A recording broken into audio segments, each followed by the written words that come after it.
musical growth and the journey as a musician is very important. And what would you kind of advice would you give to people who are trying to find themselves musically? Just that if you're really interested, that you actually a person needs to expend energy, put energy into finding out what it is that interests you about it. That means working on it. It means working on it. It means even if it's not sitting down and practicing for 4 or 5 hours a day, which it can also be. You might also need to practice 4 or 5 hours a day for a few years, 8 hours a day for a few years, whatever. Right. But you really need to look at the heart of what it is you want to do and work on that. What sound am I looking for? Why do I want to do something that's unique to me? And if I do want to do something that's unique to me and my band, what isn't it? What is it? How can we work on that? And you need to look at that. There's no real, there are a lot of techniques you could use, but there's no real school for hard work. You need to concentrate, think about it. You need to be playing a guitar in your head or hearing music in your head when there's no guitar around.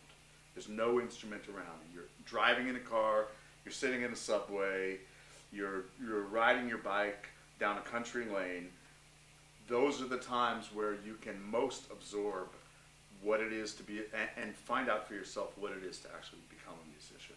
It has to be continuous, you know. And if it's not naturally that way, you can certainly work on it to make it natural. That's kind of how it works. Think about that riff that you heard that you can't figure out while you're riding your bike. Envision the instrument in your hands and say, okay, I know, for example, I know where those first 2 notes are. They're here. Okay, I know. So then where's that other one? Buddha. And the other one's weird. The next one is duh. So, and in your head you're going Buddha. Okay, what's a note that's close to that I know where it is? Buddha. Duh. Oh, I know where that one is. That's. And then the other one is. There it is. Now I have it. And you can do that in your head. I mean, anyone can do that in their head. That's, as far as I know, that's what anybody who lives in music does, is we hear music in our heads. If we play an instrument and we want to be good at it, we consider the relationship of the sound in our head to what we know about the instrument in our heads and be able to do it without picking up the instrument. Then you pick up the instrument and that experiment is going to go very, very quickly. My biggest thing for writing film scores for the last couple of years has been taking a walk. Sounds really dumb, but it's true. I take a walk down the arroyo. You know, not talk to anybody. I'm totally inside my head except for what I'm seeing in nature. Just take a walk. And rhythm of walking always brings up, for a musician, some kind of rhythm in your head. So true, yeah. Right? Right. So sometimes that rhythm is exactly inside the way you're walking, and sometimes it's really more a body rhythm that's like accentuated by your feet hitting the ground or the way the rocks are rolling under your shoes or some crap like that, you know? I'll sing something in my head. Just, I let myself do it. I'm not forcing myself to do it. I just let the music come and I'm walking. It comes, I sing it, I kind of like it. If I don't like it, it just disappears. Or it'll morph, I'll say, oh, that feels really good. I'll repeat it. And I'll just keep repeating it like I was doing. Like, yeah, it's like you're in a hypnotic state. You're in an state. Altered state, and you're sort of channeling the creativity that's coming through you. But it's not, you know, I still have the dog with me, and I still got to pay attention. I got to pick up his poop and whatever. Right, yeah. Make sure he doesn't attack anybody or pee on my foot. You know? But that stuff's still happening, and so what I'll do, I do 2 things when that happens, and I'll do the same thing when I drive, and I used to do the same thing when I was very young on the subways. It's just, I'd find a way to notate it in my head.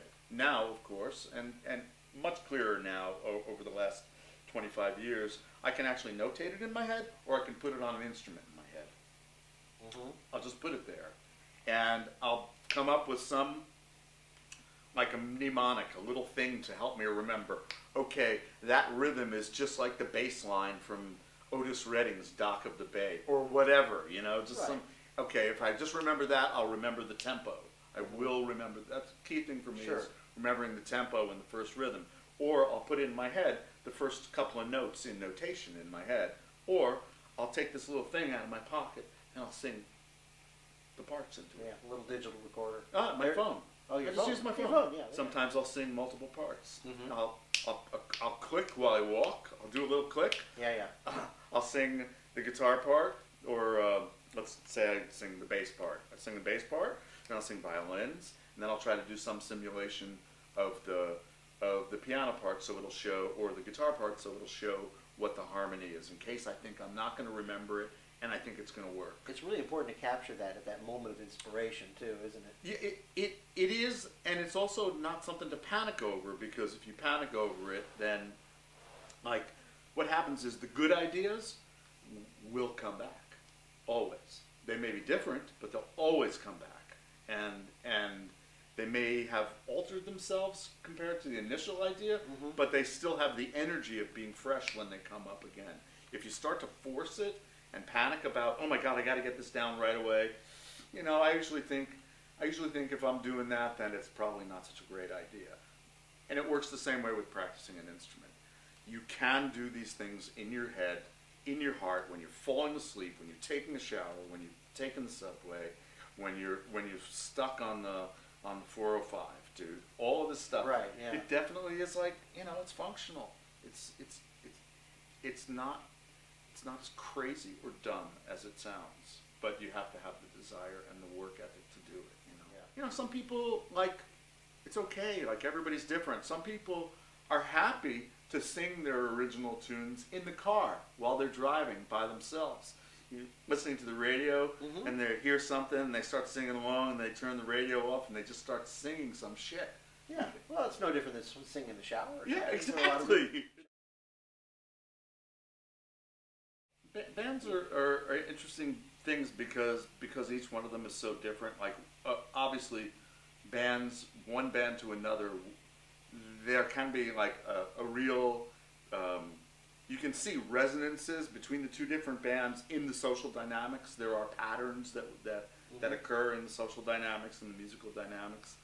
The only thing I can talk about is my best experiences in bands, and that was always. What made them successful? The best experiences. I mean, what do you think? Was it a chemistry thing? But players. But it wasn't in the old days. It wasn't always positive chemistry. Sometimes it was negative chemistry that worked really well. A band like the Everyman Band, which was my first ECM recording band, which was a really aggressive mixture of fusion and punk, and was completely out of place in its time. You know, it was good because we did not all get along, and we fought each other on stage. Like it was just, there was this constant battle. I was constantly trying to make somebody irritated in the band by playing all these things way out of rhythm, and it made for a really interesting band sound. You know, and the bass player would try to irritate me by doing that thumb popping funk thing, and I'd get really irritated. So I'd play more and more outside, ambient, off the rhythm, try to actually get the drummer to fuck up the bass player's time, because we had, and you know. So it came off as very unconventional and fresh, I guess. It was fresh, and it was all real. None of it was like, there was no fabrication about it at all. He was pissed at me, I was pissed at him. Dude, you didn't practice the parts I showed you, you know? Come on, play my parts, I wrote them. Okay, I'm gonna just mess you up.